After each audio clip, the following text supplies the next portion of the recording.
the fire and support people in affected communities.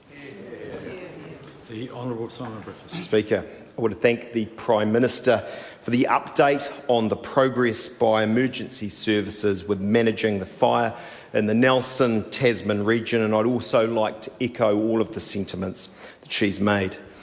I'd also like to pay tribute to the heroic work by so many in the Nelson and Tasman districts over the past week. Those in the local communities who have worked around the clock in preventing the loss of life, saving dozens of homes and providing refuge for animals, we thank you.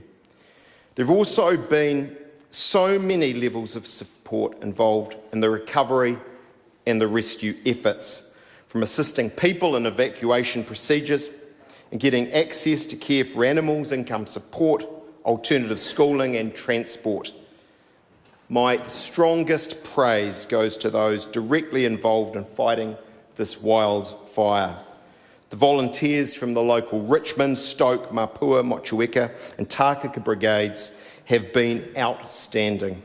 So too have the Brightwater, Appleby Hira, Upper Tākaka and the Ngāti Moti Rural Fire Forces.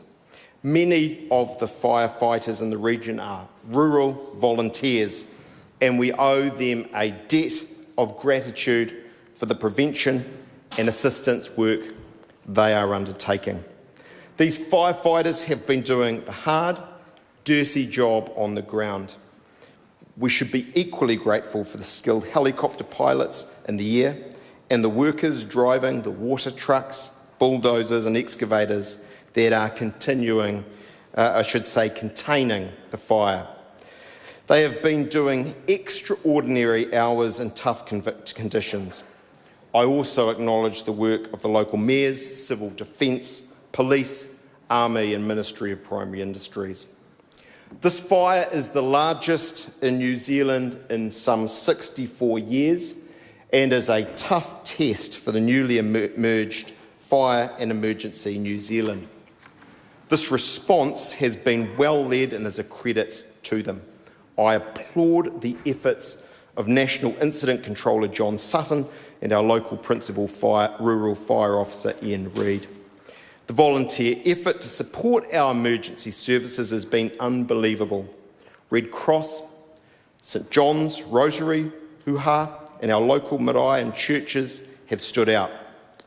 I'd also like to acknowledge the hard-working local MPs in the region who have all been involved in the response efforts, particularly in coordinating assistance for constituents.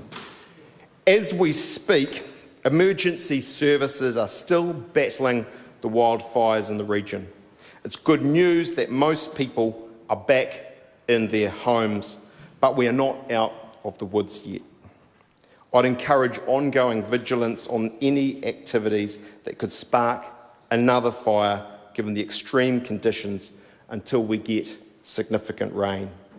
There are weeks of work still required on this fire, and I wish those hard-working officials and volunteers all success as they continue to battle the fires. Any reply? No reply. We now move on to the Prime Minister's statement.